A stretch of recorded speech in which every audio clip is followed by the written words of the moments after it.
हरे कृष्ण, जय शिवराय. मित्रांनो, तुम्ही कधी कापसाचे झाड पाहिले आहे का? नाही ना? तर आज मी तुम्हाला दाखवतो कापसाचे झाड. तर आज माझी होती सकाळची ड्युटी. दुपारी मी जॉबवरून घरी आलो, थोडा वेळ आराम केला आणि मम्मी आणि मी निघालो कापूस काढायला. हे बघा कापसाचे फूल. यातून एक गोलाकार मऊ असे फळ येते आणि ते सुकले की ते ओपन होऊन त्यातून निघतो कापूस. यापासूनच सर्व कपडे बनतात. आमच्याकडे घरी यापासूनच समई, निरांजनातील वाती बनवल्या जातात.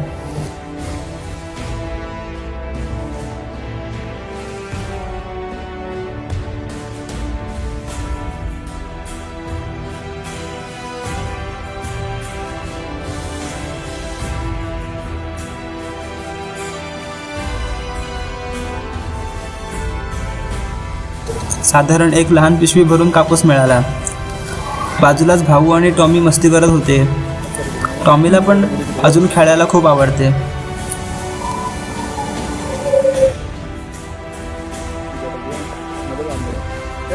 आणि मग निघालो समुद्रावर योगा करायला. वाटेत पाहिलं तर मुलं क्रिकेट खेळत होती.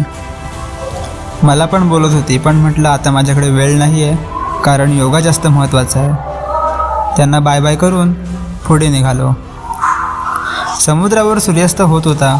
छान असा सूर्य मावळत होता आणि समोर मनमोहक असं दृश्य होतं. समुद्राच्या निळसर लाटा आणि आकाश एकदम केशरी कलरचं झालं होतं. आज आमच्यासोबत आमचे मित्र सुयोग प्रभूजी योगा करण्यासाठी आले होते. त्यांना पण संध्याकाळीच वेळ असतो, कारण त्यांची कायम सकाळची ड्युटी असते. मग आम्ही वॉर्मअप करून व्यायाम सुरू केला. सुयोग प्रभूंसाठी बेसिकच व्यायाम होता, कारण जेव्हा आपण नवीनच व्यायाम करायला सुरुवात करतो तेव्हा दुसऱ्या दिवशी शरीर खूप दुखायला लागतं. हात, पाय, पाठ, कंबर यामध्ये खूप वेदना जाणवतात. पूर्ण शरीरात थोडी जडजड असल्यासारखी फिलिंग येते. याचं कारण असं की आपलं शरीर जेव्हा बराच काळ आरामाच्या किंवा कमी हालचालींच्या सवयीमध्ये असतं तेव्हा ते स्टिफ होतं. जेव्हा अचानक योगासनं, स्ट्रेचिंग आणि वर्कआउट केल्यावर मसल्समध्ये सूक्ष्म ताण निर्माण होतो.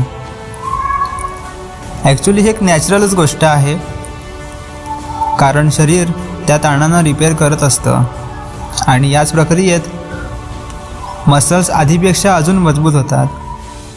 म्हणूनच या वेदनांना ग्रोथ पेन असंही म्हणतात. हे दुखणं म्हणजे नुकसान नाही, तर शरीर बदलायला सुरुवात झाली याचा संकेत आहे. त्यामुळे लगेच व्यायाम बंद करायचा नाही, फक्त इंटेन्सिटी थोडी कमी ठेवायची. वॉर्मअप जास्त करायचा, पाणी भरपूर प्यायचं आणि शरीराला थोडा वेळ द्यायचा. 2 ते 3 दिवसात हे दुखणं आपोआप कमी होतं आणि मग शरीर हलकं, फ्लेक्झिबल आणि एनर्जेटिक वाटायला लागतं.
आज माझे squats, front leg raise, wide leg raise आणि इतर योगा पटापट झाल्या.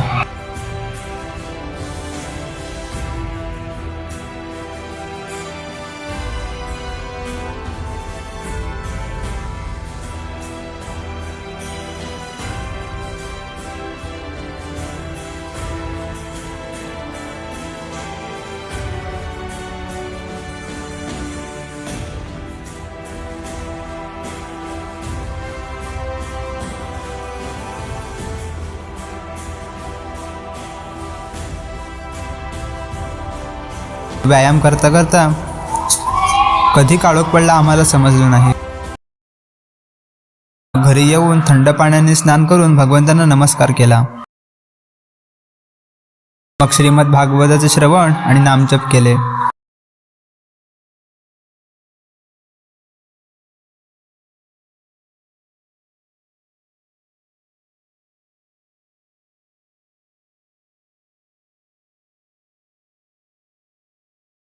त्यानंतर सात्विक असं जेवण घेतलं.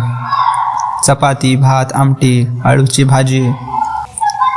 त्यानंतर आम्ही निघालो दत्त जयंतीनिमित्त श्री दत्तात्रेयांच्या मंदिरामध्ये. श्री दत्तांचं दर्शन घेऊन मनाला एक वेगळीच शांतता अनुभवली. सोबतच मार्गशीर्ष गुरुवार असल्यामुळे बाजूलाच लक्ष्मी मातेचा घट देखील भरलेला होता. लक्ष्मी मातेला नमस्कार करून आम्ही वळलो दत्तात्रेयांच्या पाळण्याकडे. खूप छान प्रकारे पाळणा सजवला होता. आजचा दिवस खूप सात्विक आणि पवित्र असा वाटत होता. राधे राधे.